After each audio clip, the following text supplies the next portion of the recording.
Hey, this is Heidi Dawson. If you love all things health and wellness and style of any kind, hang out here with me each week. I'm obsessed with never-ending improvement, and it's all in an effort to help each one of us live a wildly successful lifestyle. Subscribe today so you don't miss a thing. Hi, guys. Welcome to episode 404 of the Wildly Successful Lifestyle Podcast.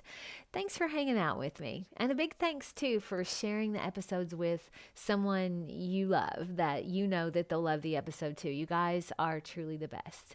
So as we go through life, there are a lot of things that come up that we just didn't expect, right? Some good, some bad. Most of them we don't control. That's why people who are able to adapt and evolve are usually the happiest. Because goals change, priorities change, your wants and your needs change. That's why it's really important to remember to periodically reassess where you're heading. Sometimes things happen in life that completely change your priorities, like someone close to you dies, maybe you have a child, you fall in love, anything pivotal in your life. And there are a lot more than that, of course, but any of these will change your priorities in an instant. You probably can think of some that have done that for you already. But sometimes we have these goals that we set before, and now those goals don't seem so important, but we still cling to them because, well, we set them. And we don't want to fail, or worse, be seen as a failure or a quitter by someone else. But you're never wrong for reprioritizing your life. If you look back on the course of your life, pivotal moments often realigned your desires. Sometimes things that mattered just don't matter anymore. I mean, it's okay to allow yourself to pivot. I used to be in a Toastmasters club every Friday. I used to talk about it a lot, and I enjoyed it so much. And then my brother-in-law died suddenly, and my family went into crisis. And taking the time with Toastmasters did not seem so important all of a sudden, whereas my family and being there for them became very important. I had big goals with Toastmasters, and I loved preparing and giving those speeches every week, but I decided to pivot. And I didn't beat myself up for that. I just knew in my heart that taking the time and energy I was putting into Toastmasters and using that time and energy towards my family that was in crisis mode was way more important at the time. And what I realized over the last year is that there are things you know you're meant to be doing, and there are things you're sort of forcing yourself to do because you think it might lead somewhere you want to be. It's really good to know the difference. Even through the crisis of my brother-in-law dying, I never once missed an episode of my podcast, and I didn't even consider missing it, which tells me I'm meant to be doing it. There's a reason I'm doing it. It feels very right. Now, to be transparent with you guys, I do it even though my listener number isn't where I wish it were. So I'm definitely not really getting an ego boost from it. I do it because there's something in me that needs to get out. And if I can change one person's life by continuing to do it, even if that one person is me, then so be it. And I'll continue doing it unless it stops resonating. But at the moment, I don't see that being possible. I believe we each have a deep knowing of what's best for us, and killing ourselves to try to cling to goals that don't seem important anymore, but that we still identify with, we don't have to do that.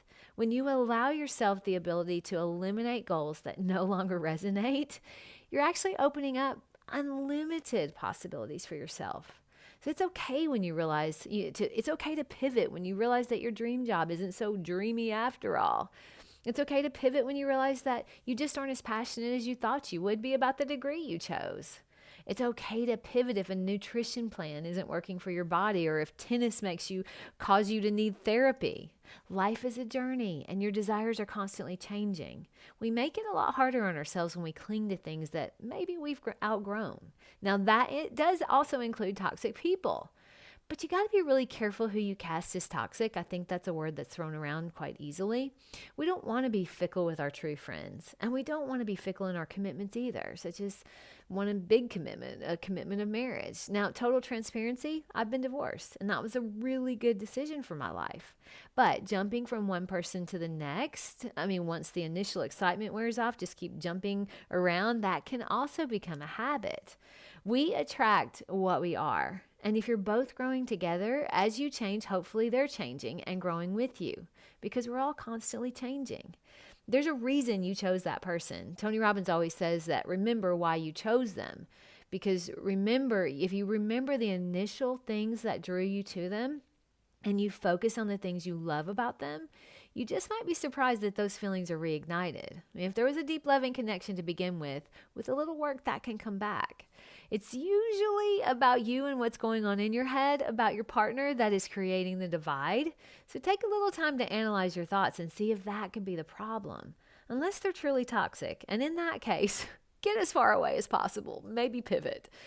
But in a society that is changing rapidly, we have to be adaptable. We have to evolve with life, or we can feel very frustrated and frazzled all the time. When something like a goal you set 3 years ago doesn't resonate, it's okay. Pivot. Just remember, when it comes to humans, you attract what you are. So if you don't like what you're attracting, it may be a you problem, not a somebody else problem. Fix yourself, and those that are meant to be there will still be there, and those that aren't will drift away, and that's okay too. We're human beings. Adaptability is a crucial part of our happiness. Sometimes that means pivoting, and sometimes that means staying the course, even though there's obstacles or diversity, and quitting seems really easy. But you're not going to quit because your gut tells you not to. Your gut instinct will keep you more on track than any guidance you'll get anywhere. There's nothing wrong with pivoting, but also be careful that you're not giving up too soon. Sometimes we make an emotional decision only to find out later it wasn't what we wanted. So never make a decision in the height of emotion. I have to tell myself that all the time. And as long as I listen, I usually make the right call. My challenge to you today is to be strong enough to pivot if that feels right, but also strong enough to stay the course if it doesn't. Our gut instinct is our inner guidance system nudging us.